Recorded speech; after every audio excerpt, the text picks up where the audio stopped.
Existe-t-il une réalité au-delà du monde matériel? Le concept du royaume invisible, tel que décrit dans la Bible, englobe une dimension mystérieuse et souvent négligée de la réalité.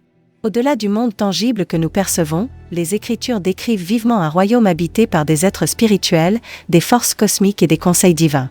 Bien que cet aspect de la théologie biblique puisse sembler lointain ou abstrait, son influence imprègne divers aspects de nos vies aujourd'hui, façonnant notre vision du monde, notre compréhension de la spiritualité et notre engagement avec le surnaturel. Au cœur du royaume invisible se trouve le Conseil divin, une assemblée céleste d'êtres spirituels qui servent sous la souveraineté de Dieu. Ce conseil, décrit dans des passages comme le Psaume 82 et Job 1, offre un aperçu de la hiérarchie cosmique et de la gouvernance divine de l'univers. De plus, le royaume invisible englobe des êtres angéliques, des forces démoniaques et la bataille spirituelle en cours entre le bien et le mal, comme illustré dans Éphésiens 6. Bien que le royaume invisible puisse sembler distant ou peu pertinent pour la vie moderne, son influence est profonde et étendue. Comprendre la dimension spirituelle de la réalité peut approfondir notre foi, enrichir notre vie de prière et fournir un cadre pour lutter contre les complexités de la vie. De plus, la prise de conscience du royaume invisible permet aux croyants de s'engager dans la guerre spirituelle, discernant et résistant aux forces des ténèbres qui cherchent à saper les desseins de Dieu. La représentation du royaume invisible dans la Bible a laissé une marque indélébile sur la culture humaine et la vision du monde tout au long de l'histoire. Des mythologies anciennes à la littérature et au cinéma contemporain, les échos des êtres spirituels, des conseils divins et des batailles cosmiques abondent. De plus, diverses traditions religieuses et pratiques spirituelles s'inspirent de la représentation biblique du royaume invisible, façonnant les croyances et les pratiques à travers des cultures et des sociétés diverses. Bien que le concept du royaume invisible offre des aperçus profonds dans les réalités spirituelles, il soulève également des défis et des controverses.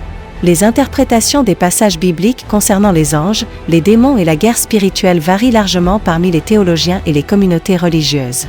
De plus, le scepticisme et le sécularisme dans le monde d'aujourd'hui rejettent souvent ou banalisent les aspects surnaturels de la Bible, les reléguant à de simples mythes ou superstitions.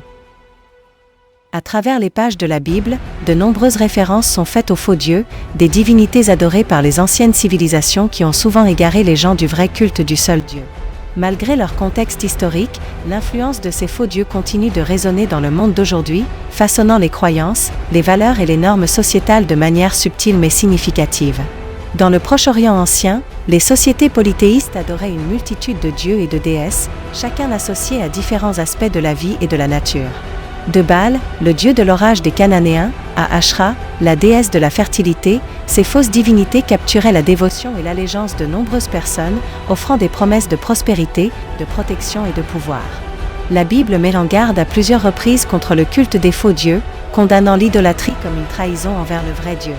Les conséquences du culte des idoles sont graves, conduisant à la décadence morale, à l'injustice sociale et à la cécité spirituelle.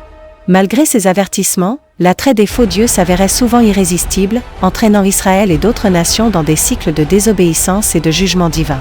Bien que le culte des idoles soit moins évident dans le monde d'aujourd'hui, l'influence des faux dieux persiste sous des formes plus subtiles. Le matérialisme, la consommation et la recherche de richesse et de succès peuvent devenir des idoles modernes, remplaçant Dieu comme objet ultime de dévotion. De plus, des idéologies telles que le nationalisme, l'extrémisme politique et la culture de la célébrité peuvent élever des figures humaines ou des institutions à un statut quasi divin, conduisant à un culte et une adulation idolâtre. L'héritage des faux dieux s'étend au-delà des croyances individuelles pour façonner des cultures et des sociétés entières. Le syncrétisme religieux, le mélange de diverses croyances et pratiques religieuses, dilue souvent la pureté du vrai culte, entraînant une confusion spirituelle et un relativisme moral.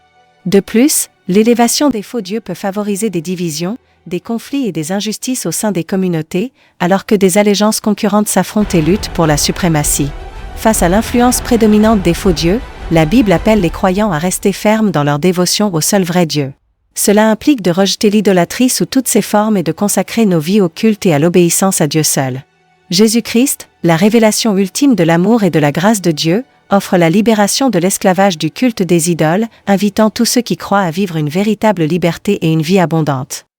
Dans une prochaine vidéo, nous parlerons en détail de l'influence de ces faux dieux qui sont en fait des démons qui n'ont pas cessé d'exister et qui derrière l'amour de l'argent, la perversion sexuelle et autres.